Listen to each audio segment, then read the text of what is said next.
દીકરાઓ બીજો દાખલો છે ત્રિકોણ ABC ની બાજુઓ BC CA અને AB એ અનુક્રમે સ્મોલ a સ્મોલ b અને સ્મોલ c હોય. મેં તમને આગળ વાત કરી તે રીતે કેપિટલ લેટર્સ જે આપેલો હોય તે સિવાયના સ્મોલ લેટર્સ એની બાજુ થાય, બરાબર? તો આની સામેની બાજુ a, આની સામેની બાજુ b અને આની સામેની બાજુ c હોય.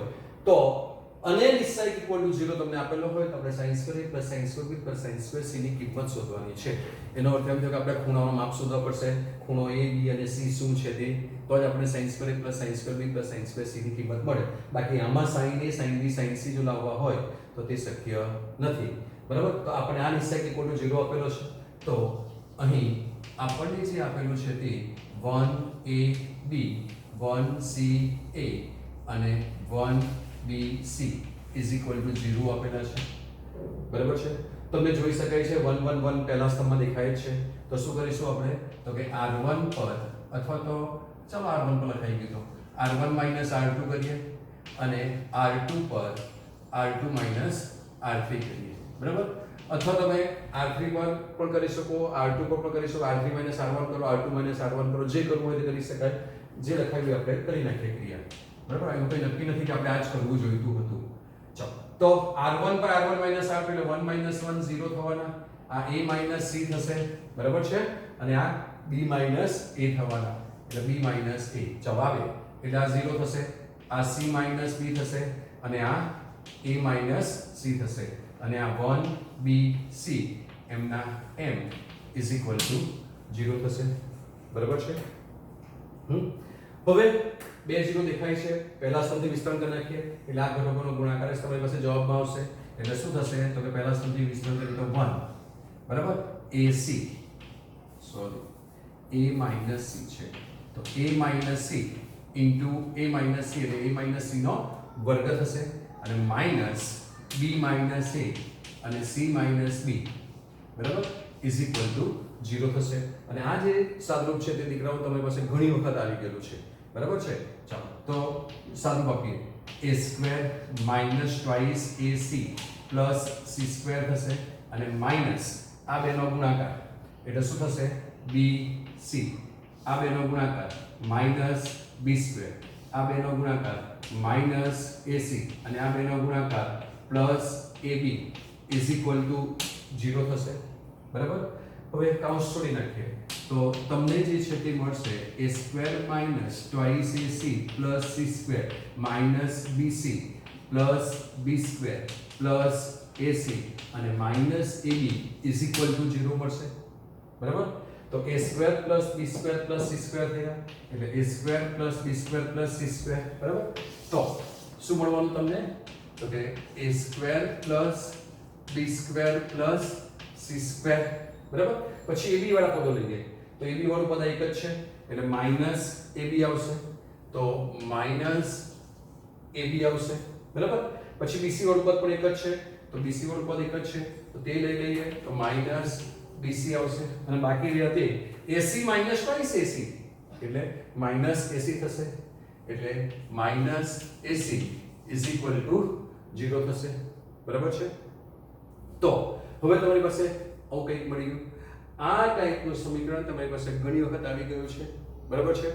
અને આનું સાદુરૂપ આપીને આપણે a equal to b equal to c સાબિત કરતા હતા. તો abc કોણ છે તો કે abc જે છે તમારી પાસે ત્રિકોણની બાજુઓ છે તો ત્રિકોણની બાજુઓ સરખી થઈ ગઈ એટલે કે a equal to b equal to c થઈ ગયા. ત્રણે ત્રણ બાજુઓ સરખી એટલે ત્રિકોણ કેવો થઈ જાય? સમબાજુ ત્રિકોણ થઈ જાય, એ તમને ખબર છે. અને સમબાજુ ત્રિકોણ હોય તો ત્રણે ત્રણ ખૂણાઓ કેવા થાય? તમારી પાસે 60 એટલે કે π/3 ના થાય અને એ π/3 તમને મળશે તેની કિંમત અહીંયા મૂકીશું તમને sin square plus sin square b plus sin square c ની કિંમત પડી જશે. ખ્યાલ આવ્યો? શું કીધું તે નથી સમજ પડતી? કોઈ વાંધો નહીં, દાખલો ગણીએ એટલે તમને વધારે ખબર પડશે. તો આને પૂર્ણવર્ગ પદાવલિ બનાવવા માટે આપણે બે વડે ગુણીશું. સામે તો 0 છે એટલે કોઈ ફરક પડશે નહીં, બરાબર? તો this is 2a square plus 2b square plus 2c square minus 2ab minus 2bc minus 2ac is equal to 0 થશે. હવે આ 2a સ્ક્વેર ને સ્પ્લિટ કરી આપણે ભાગ પાડીએ તો એક a સ્ક્વેર હું અહીંયા લખું છું, બરાબર? પછી માઈનસ 2ab લઈ લઉં છું તો માઈનસ 2ab અને પ્લસ b સ્ક્વેર ના ભાગ પાડું છું તો કે b square plus b square, આ b સ્ક્વેર ના ભાગ પડી ગયા. હવે હું લઉં છું માઈનસ 2bc તો માઈનસ 2bc અને હવે બાકી રહેલો c સ્ક્વેર, આ જે c² છે તે એના ભાગ પાડીએ તો +c² અને માઇનસ ટ્વાઇસ ac અને પહેલો a આપણો એક બાકી હતો તો p + a² લઈ લો તો +a² = 0 થાય। તો તમે જુઓ દીકરાઓ, તમને ખબર જ છે હવે આપણે આ સાદું આપેલું છે આ શું થાય છે તે, બરાબર છે? તો તમે બસ આ 3 પૂર્ણવર્ગ પદાવલી આવી ગઈ। આ કોણ થયો? a - b નો વર્ગ, આ b - c આખાનો વર્ગ થઈને c - a નો વર્ગ આખાનો વર્ગ થશે। એટલે આ શું મળ્યું તમને? તો કે this is a - b whole square plus આ જે છે તે b - c whole square અને આ જે છે તે c - a whole square = 0 થાય, બરાબર? હવે તમને ખબર છે દીકરાઓ કે તમારી પાસે x² + y² = 0 થાય। એટલે કે બે સંખ્યાઓ આપેલી તેના વર્ગનો સરવાળો 0 હોય તો એ 0 ક્યારે થાય? કે બંને 0 હોય તો જ, એટલે કે બંને એકી સાથે 0 હોય તો જ 0 થાય, નહીં તો એક 0 હોય ને બીજો 0 ન હોય તો એ બેના વર્ગનો સરવાળો કદી 0 થાય નહીં, બરાબર? એટલે તમને અહીંયા ખબર છે કે this implies x = 0 અને y = 0, બંને 0 હોય તો જ એ વર્ગનો સરવાળો 0 થાય। તો આપણી પાસે અહીંયા કેટલી સંખ્યાઓ? 3, ત્રણે ત્રણના વર્ગનો સરવાળો 0 એટલે એનો અર્થ શું થાય કે માટે a - b = 0, b - c = 0 અને c - a = 0 થાય, બરાબર? a - b = 0 નો અર્થ શું થાય? તો કે a = b થાય, આ એવું કહે છે કે b = c થાય અને c = a થાય, બરાબર? તો તમને શું મળે? તો કે a = b, b શું છે? તો કે = c છે, એવું કહે તો b = c છે અને c કોણ છે? તો કે c = a છે। તો ત્રણે ત્રણ બાજુઓ સરખી થઈ ગઈ અને ત્રણે ત્રણ બાજુઓ સરખી થઈ ગઈ તો તમને શું કીધું? સ્મોલ a કોણ છે? તો કે સ્મોલ a જે છે તે bc છે, બરાબર? એટલે માટે bc = ca = ab, બરાબર? તો ત્રણ બાજુઓ સરખી થઈ ગઈ માટે ત્રિકોણ abc એ સમબાજુ ત્રિકોણ છે અને સમબાજુ ત્રિકોણ હોય તો તમારી પાસે ત્રણે ત્રણ ખૂણાઓ જે છે તે ખૂણાઓનું માપ કેવા આવે? સરખા અને તે 60 એટલે કે π/3 થાય। માટે a = b = c = 60 એટલે π/3 થશે ખૂણાઓ, બરાબર? તો હવે આપણે જે કિંમત શોધવાની હતી તે તો કે હવે sin² a sin² b sin² c જે છે તે શોધવાના હતા। ચલો તો શું થશે? sin² π/3 થશે તો sin² π/3, બીજી કિંમત મૂકીએ તો તે પણ sin² π/3 થશે અને c ની કિંમત મૂકીએ તો તે પણ sin² π/3 થશે, બરાબર? અને sin² π/3 કેટલી વખત થયા? 3 વખત થયા એટલે 3 times sin² π/3 = 3 times ચલો sin π/3 sin 60 એની કિંમત શું આવે? √3/2 નો વર્ગ થશે, બરાબર? એટલે જવાબ શું આવવાનો તમારે છે? 3 * 3/4 એટલે કે 9/4, શું આવે? 9/4। તો તમારી પાસે આનો જે જવાબ છે તે 9/4 આવશે। તો હવે આ જે દાખલામાં તમને sin ની જગ્યાએ cos પણ આપી શકે, cos² a + cos² b + cos² c શોધી કાઢો તો તમારી પાસે abc ની કિંમત આવી એટલે cos માં મૂકી દેવાનું એટલે અહીંયા શું આવશે? 3 times cos² π/3 આવે, બરાબર? cos 60 તમને ખબર છે વેલ્યુ મૂકો, આન્સર શોધી કાઢો કે તમારો જવાબ આવી જાય। તો તમે આ રીતે દાખલાઓમાં રકમ બદલીને દાખલાઓ ગણી શકો છો। દીકરાઓ બીજો દાખલો છે તમારી પાસે, જો fx = a - 1 0 ax a - 1 ax a હોય તો સાબિત કરો કે f of twice x minus fx is equal to ax into twice a plus 3x, આવો એક દાખલો છે, બરાબર? તમને fx is equal to નિશ્ચય કા આપેલો છે તો તમે જુઓ આ a છે, અહીંયા ax છે, બરાબર? તો પહેલી હાર જે છે તેને હું -x વડે ગુણું અને આમાં ઉમેરી દઉં તો ax - ax 0 થાય। તેવી રીતે આ હારને બીજી હારને -x વડે ગુણો તો -ax² થાય અને આ +ax² એટલે એ પણ 0 થઈ જાય, બરાબર છે? તો આપણને એ રીતે 0 મળશે। તો આપણે બે 0 લઈએ તો શું કરીએ આપણે? તો કે પહેલો જે fx જે છે તે તમને આ આપેલો છે તો કે fx જે છે તમારી પાસે ax છે -1 ax છે 0 -1 અને આ તમારી પાસે fx આપેલો છે। તો પહેલા આપણે ત્રીજી હાર પર શું કરીએ ત્રીજી હાર પર? તો કે બીજી હાર છે તેને -x વડે ગુણીએ, બરાબર છે? એટલે બીજી હારને -x વડે ગુણીએ છીએ અને ત્રીજી હારમાં ઉમેરી દઈએ છીએ. અને ત્યાર પછી બીજી હાર પર, તો કે બીજી હાર પર શું કરવાનું આપણે? તો કે પહેલી હાર છે તેને -x વડે ગુણીએ અને ઉમેરી દઈએ. પહેલી હારને -x વડે ગુણીને બીજી હારમાં ઉમેરી દઈએ. તો તમારી પાસે શું થશે? પહેલી હાર એમની એમ એટલે a-1 0 એમના એમ રહેશે, બરાબર? ચાલો હવે બીજી હારને પહેલા તો a x² થશે માઈનસ, બરાબર? -x વડે ગુણીશું તો શું થશે? -ax² એટલે +ax². એટલે ત્રીજી હારમાં આ ઘટક 0 થઈ જશે. આને -x વડે ગુણીએ તો -ax અને આ +ax એટલે આ પણ 0 થઈ જશે. આને -x વડે ગુણીએ તો +x અને આ a એટલે આપણને a + x મળશે. હવે અહીંયા આને -x વડે ગુણીએ તો -ax અને આ +ax એટલે આ 0 થઈ જશે. કે આપણે આ ક્રિયા કરવાની છે, પહેલી હારને -x વડે ગુણવાના, આને -x વડે ગુણીએ તો +ax થશે, સોરી +x થશે અને આમાં ઉમેરીએ એટલે a + x થશે અને આ 0 છે એટલે કોઈ ફરક પડશે નહીં. એટલે તમારી પાસે fx કંઈક આવો થશે. તો તમે જોઈ શકો કે તમારી પાસે એક ટ્રાયેંગલ બને છે 0 નો. તો અગ્ર વિકર્ણ પરના ઘટકોનો ગુણાકાર કરવાનો અને sin શું લેવાની? પ્લસ. તો એ sin પ્લસ લઈએ તો તમને શું મળ્યું? a અને a + x હોલ સ્ક્વેર મળ્યો, a + x હોલ સ્ક્વેર મળ્યો. હવે આ fx છે, આપણે સાબિત કરવાનું, તેમાં શું સાબિત કરવાનું હતું કે f of twice x minus fx સાબિત કરવાનું હતું, બરાબર છે? તો f of twice x minus f of x સાબિત કરવાનું છે. તો હવે આ તમને જે કિંમત મળી તે fx ની કિંમત મળી. તો હવે f of twice x શોધી કાઢીએ. તો f of twice x જે છે તે એટલે શું થશે? તો કે હું x ની જગ્યાએ twice x મૂકું છું, તો x ને રિપ્લેસ કરું છું twice x થી, તો a અને આ શું આવશે? a + twice x whole square થશે, બરાબર? હવે આનું વિસ્તરણ કરીએ તો this is a. આનું વિસ્તરણ કરીએ તો આ શું થશે? a² + twice ax + x² થશે. અને અહીંયા આ a એમનો એમ, આનું વિસ્તરણ કરીએ તો આ a² + 2 * 2 4ax થશે એટલે +4ax અને +4x² થશે. હવે એ બેની બાદબાકી કરવાની છે. તો therefore f of twice x minus f of x is equal to f of twice x ની વેલ્યુ આ છે એટલે a into a² + 4ax + 4x² થશે અને minus f of x જે છે તે a into a² + twice ax + x² મળે, બરાબર? એ સામાન્ય છે બંનેમાંથી, તો એ સામાન્ય લઈ લઈએ. તો બાકી જે રહ્યા તે ઘટકો તમારી પાસે a² + twice ax + 4x² minus a² minus twice ax અને minus x² થશે, બરાબર? ચાલો a² કટ થશે, કેન્સલ થાય.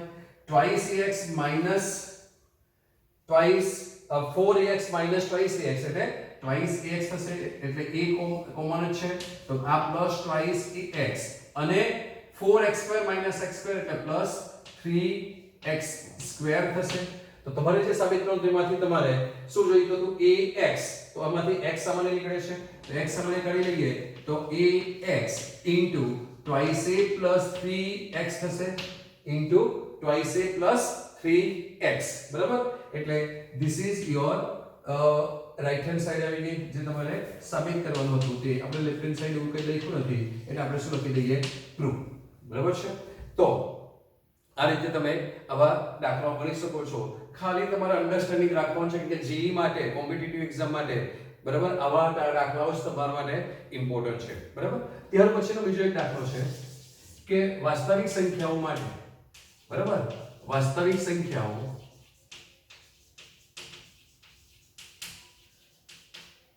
a, b, c માટે, વાસ્તવિક સંખ્યાઓ a, b, c માટે તમને નિશ્ચય આપેલો છે કે ભાઈ b + c, બરાબર છે, c + a અને a + b પહેલી હાર આવી છે. બીજી હાર જે છે તે c + a બરાબર છે. પછી a પ્લસ b અને b plus c, b plus c, અને ત્રીજી હાર જે છે તે a plus b, b plus c અને c પ્લસ a. આવું કંઈક મિસ્ટેક આપેલો છે તમને. ત્રીજી હાર શું છે? a plus b, b plus c, c plus a is equal to 0 હોય, ઇઝ ઇક્વલ ટુ 0, તો સાબિત કરો કે તમને એવું કીધું છે કે a plus b plus c, a plus b plus c is equal to 0 અથવા a is equal to b is equal to c, a is equal to b is equal to c. દીકરાઓ, આ ટાઈપના example આપણે ગણેલા છે, પણ થોડું અલગ છે એટલે હું તમને બતાવું છું, અને એના જવાબો જે આવે તે તમને ખબર છે કે તે ગણતરી હું કરીશ નહીં, એટલે તમારે તે ગણતરી ત્યાંથી કરવાની છે, એ જાતે તમે કરશો. બરાબર? તો મને આ નિશ્ચયકમાં ઇક્વલ ટુ 0 આપી દીધેલી છે, અને a plus b plus c equal to 0 જોઈએ, કાં તો a equal to b equal to c. હવે તમને ખબર છે કે a equal to b equal to c લાવવાનું હોય ત્યારે આપણે શું લાવીએ છીએ? તો કે આપણે આવું કંઈક લાવતા હતા કે a માઈનસ b નો વર્ગ વત્તા b માઈનસ c નો વર્ગ વત્તા c માઈનસ a નો વર્ગ ઇઝ ઇક્વલ ટુ 0 હોય તો આપણને a equal to b equal to c મળે છે, એ તમને ખબર છે, અને આપણે એ રીતના દાખલાઓ પણ ગણેલા છે. બરાબર? તો આપણે આવું કંઈક લાવીશું, એ તમને ખબર છે. તો એના માટે પહેલા તો તમારી પાસે a b c જે છે તે આપણો મિશન ટાર્ગેટમાં આવે છે. તો a b c કેવી રીતે આવે? તો તમે જુઓ, તો તમે ક્યાં તો હારમાં ક્યાં તો સ્તંભમાં ગમે ત્યાં ઉમેરી શકો, તમને a b c 2 ટાઈમ્સ મળશે. જો b બે વખત b છે, બે વખત a છે અને બે વખત c છે. એવી રીતે અહીંયા જ બે વખત b, બે વખત c અને બે વખત a છે. એટલે તમે ક્યાં તો હારમાં ઉમેરો ક્યાં તો સ્તંભમાં ઉમેરો. પણ તમને ખબર છે કે આપણે હારમાં ઉમેરો તો અહીંયા પણ a b c, અહીંયા પણ a b c, a b c લખવાનું. એટલે આમ તમારી લેન્થ વધતી જાય, એટલે કરતા આપણે શું કરીશું? બધાને સ્તંભમાં ઉમેરીશું, હારની જગ્યાએ એક જ સ્તંભમાં બધું આવી જાય, એટલે બાકીના તમારે આ બાજુ વધારે લાંબો લખવો પડે નહીં. તો આપણે શું કરીએ? તો કે c1 પર c1 c2 c3 કરતા, બરાબર છે, તો શું થશે? તો કે 2 ટાઈમ્સ a b c થશે, 2 ટાઈમ્સ a b c થશે. આ પણ 2 ટાઈમ્સ થશે ને આ પણ 2 ટાઈમ્સ થશે. આપણે ડિસ્કશન કરી લીધું છે એટલે હું લખી દઉં છું. એટલે 2 ટાઈમ્સ a b c થશે. આ પણ 2 ટાઈમ્સ a b c થશે. બરાબર? તો આવું કંઈક તમને મળે છે. હા, બીજો અને ત્રીજો સ્તંભ તો એમના એમ જ કહેવાનું છે, તે લખી દઈએ. તો c a b b c, a b b c અને c a is equal to 0 થશે. પહેલા સ્તંભમાંથી, બરાબર છે, 2 ટાઈમ્સ a b c ને સામે કાઢી લઈએ. દેખાય છે તમને? હવે તો પ્રેક્ટિસ થઈ ગઈ છે અને તમે એક્સપર્ટ થઈ ગયા છે. તો c1 માંથી 1/2 times a b c common કાઢી લઈએ. બરાબર? c1. તો શું મળવાનું તમને? તો કે 2 times a b c. નિશ્ચયકમાં 1 1 1 c a b b c. બરાબર? a b b c c a, અને this is equal to 0. આવું કંઈક મળે છે. બરાબર? હવે તમારી પાસે એક જ ઓપ્શન છે કે બે 0 તમે લઈ આવો. તો આપણે શું કરીએ કે r3 r1 કરીએ અને r2 r1 કરી નાખીએ. r2 છે તે નોન ઇક્વલ ટુ 0 છે, એટલે સામે જશે એટલે 0 થઈ જશે, એને પણ લખવાની જરૂર નથી, એટલે એને આપણે ત્યાં સામે મોકલાવી દઈએ. એટલે a b c, અને શું કરવાનું નક્કી કર્યું આપણે? r3 પર r3 r1 અને r2 પર r2 r1 કરતા આપણે આવું કંઈ કરવાનું નક્કી કર્યું છે. બરાબર છે? હા, આ r છે તો તમને ખબર પડે છે. બરાબર? તો શું મળશે તમને? તો કે this is equal to a b c, એટલે 2 not equal to 0 છે, સામે જશે તો 0 થશે. તો પહેલી હાર તમારી એમની એમ રહેશે. તો પહેલી હાર 1 c a અને a b એમના m, અને this is 0 છે તે ખાસ લખવાનું. બરાબર? ચલો 1 1 0 થશે. એ કેન્સલ થશે એટલે b c બાકી રહેશે. તો b c સરખા કરો તો કેન્સલ થઈ જશે, બાદબાકી કરવાના એટલે. તો b કેન્સલ થશે એટલે c a આવશે, એટલે c a આવશે. ત્યાર પછી 1 1 કેન્સલ થશે એટલે 0. સરખા કરો તો b જાય એટલે c a. આ ખાસ ધ્યાન રાખવાનું ખાલી કે આપણે r3 r1 કરીએ છીએ. તો cc કેન્સલ થશે એટલે b માઈનસ c આવશે. આપણે r3 માઈનસ r1 કરીએ છીએ ને એટલે cc કેન્સલ થશે એટલે b માઈનસ c આવશે. તો b માઈનસ c આવશે. જરૂરી નથી કે r3 માઈનસ r1 જ કરો, તમે r3 માઈનસ r2 પણ કરી શકો દીકરાઓ. સમજ્યા ને? હા, ઓકે. ચાલો, તો આમાંથી બે સરખા ઘટકો a કેન્સલ થશે એટલે b minus c minus b આવશે. c માઈનસ b આવશે એટલે કે બધામાંથી જ આપણે r1 ને બાદ કરીશું. હવે પહેલા સ્તંભથી મિશ્રણ કરી નાખીએ એટલે આ બેનો ગુણાકાર જ આવશે. એટલે શું મળે તમને? તો કે a b c અને પહેલા સ્તંભથી મિશ્રણ કરીએ છીએ એટલે b c c b બરાબર છે અને માઈનસ આ બેનો ગુણાકાર બરાબર એટલે શું થશે? તો કે c a અને b a બરાબર. આ બ્રેકેટ અહીંયા આ બ્રેકેટ અને this is equal to 0 બરાબર. આમાંથી માઈનસ કોમન કાઢી લઈએ તો b c હોલ સ્ક્વેર થઈ જશે બરાબર છે. આ b c થશે, આ પણ b c છે એટલે b c હોલ સ્ક્વેર થઈ જશે. એટલે આપણે ડાયરેક્ટ એનું વિસ્તરણ લખી શકીએ તો this is a b c બરાબર છે. a b c અને માઈનસ આનું વિસ્તરણ કરવાનો છે આપણે b c હોલ સ્ક્વેર થઈ ગયો હવે એટલે આપણને મળશે b square minus 2bc plus c square મળશે બરાબર. માઈનસ હવે આ બેનો ગુણાકાર કરવાનો છે એટલે શું થશે? તો કે bc c નો a ની સાથે એટલે માઈનસ ab થશે. bc માઈનસ ab a નો b ની સાથે એટલે માઈનસ ab અને c નો bc માઈનસ c હતો ને અહીંયા એટલે bc અને માઈનસ ac આવશે. ભૂસી લખવા આપણે ભૂલ કરતા હતા બરાબર છે. માઈનસ ab અને પ્લસ a સ્ક્વેર આવશે right. this is equal to 0 થાય બરાબર. એટલે તમને શું મળે? તો કે a b c આને પણ છોડી નાખે કૌંસ તો b square plus 2bc minus c square minus bc plus ab plus ac રહી ગયો પછી પ્લસ ab અને માઈનસ a સ્ક્વેર આવશે બરાબર. this is equal to 0 બરાબર. આપણો c સ્ક્વેર ખોવાયો લખવામાં bc માઈનસ cb અને b minus a c minus a તો ઓકે બધું જ છે હે ને? ઓકે ચાલો તો આ minus a square minus b square minus c square થશે એટલે સાદું તમારી પાસે જે છે તે શું આવવાનું? તો કે therefore a b c બરાબર. હવે જે આવ્યું છે તે બરાબર તો કે minus a square minus b square minus c square થયા પછી ab વાળા પદ લઈએ તો પ્લસ ab છે બરાબર.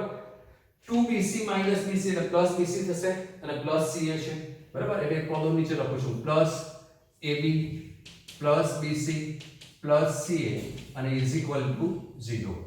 આમાંથી માઈનસ કોમન કરીએ સમ ઇક્વલ ટુ 0 છે એટલે કોઈ ફરક નહીં પડશે એટલે સમ ઇક્વલ ટુ 0 થઈ જશે.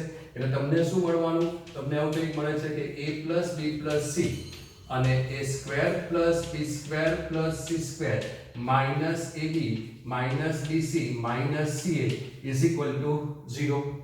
હવે આવા દાખલા આપણે આગળ બહુ જ ગણ્યા છે. આ ઇક્વલ ટુ 0 અથવા આ ઇક્વલ ટુ 0 થશે બરાબર છે. તો માટે શું થાય? તો કે a b c is equal to 0 અથવા શું મળે? a square b square c square minus ab minus bc minus ca is equal to 0 મળે બરાબર. એટલે એક જવાબ આપણો આવી ગયો કે a b c equal to 0 અથવા હવે a equal to b equal to c. તો તમને ખબર છે કે આ ટાઈપનું જ્યારે સમીકરણ આવે ત્યારે આપણે બે વડે ગુણીએ છીએ અને બે વડે ભાગીએ છીએ પણ એ સમીકરણ ઇક્વલ ટુ 0 છે એટલે બંને બાજુ બે વડે ગુણીને મૂકી દઈએ આપણે એટલે સામે જમણી બાજુ ગુણવાની જરૂર પડશે નહીં તો બે વડે ગુણીને ભાગીએ છીએ એટલે માટે a b c is equal to 0 અથવા 2 times a square plus 2 times b square plus 2 times c square minus 2ab minus 2bc minus 2ca is equal to 0 થશે.